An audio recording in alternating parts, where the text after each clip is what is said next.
it's truly an honor to be here. I didn't get the chance to coach Mark, but I know how much Mark meant to Eric and vice versa. We lost Eric far, far too soon. But these two are beloved. I think we've got, look, it's a great turnout tonight. I think we've got 4 tables or so of just the Swains and everybody who supports them because these guys are so beloved.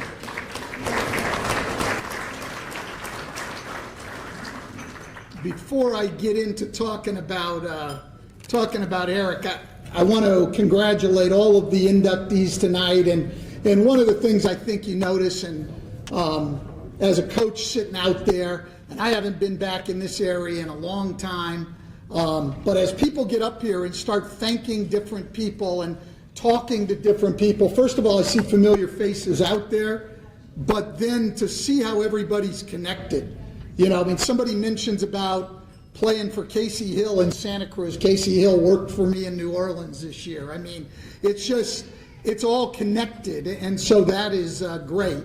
And then I witnessed one of the greatest accomplishments tonight that I think I've ever seen at an awards dinner. There's a lot of coaches out here, a lot.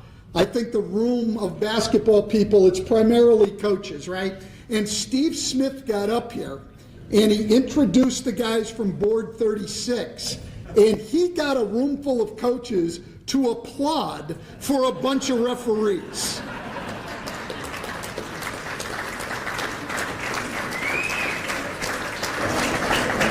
Now, it may have been a little bit reluctant because I'm sitting with one of my former players who played with Eric Swain at Castleton, who's now a coach in Connecticut, and he said, I don't know if I can do this. So it may have been reluctant, but it happened. But truly honored to be here. As I said, I coached Eric, didn't get the chance to coach Mark, but I thank Mark a great deal because I remember recruiting Eric, and obviously we're at Castleton State College, had a really good program, but you're at a small college, and here you are, you're recruiting an all-state guy who's been a dominant player in New York State, and we're really close to getting him to want to come to Castleton. And the last thing he said to me before he would give an answer is, I got to talk to my brother. I got to make sure it's okay.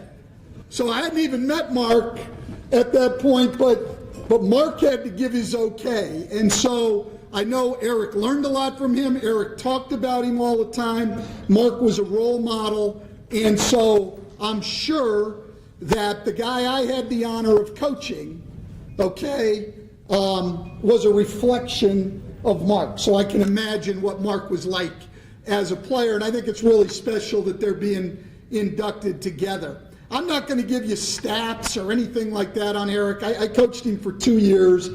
I'll just tell you what I know about him. And I think at least with the coaches in this room, this will be significant because what coaches are looking for, and I'll say, I'm going to tell you 3 things. First thing is this guy would not back down from anyone or anything. This was one tough dude, okay? And I remember recruiting, I'm not even talking about physically, though.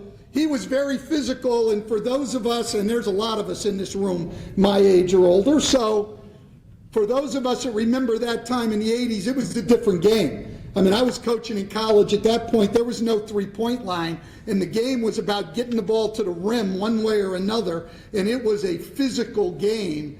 And I assume that's the way Mark played. I know it was the way Eric played. He would pound you all day long and never back down. Little undersized, didn't matter, would play against bigger people, but also would never back down from a challenge.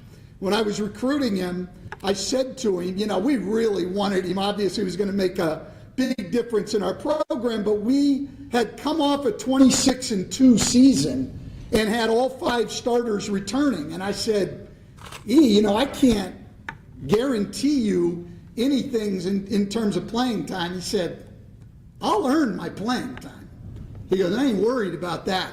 Didn't faze him even in the least. You know, it wasn't what you have to do with some of these guys as well. Okay, we'll give you this many minutes or any of that.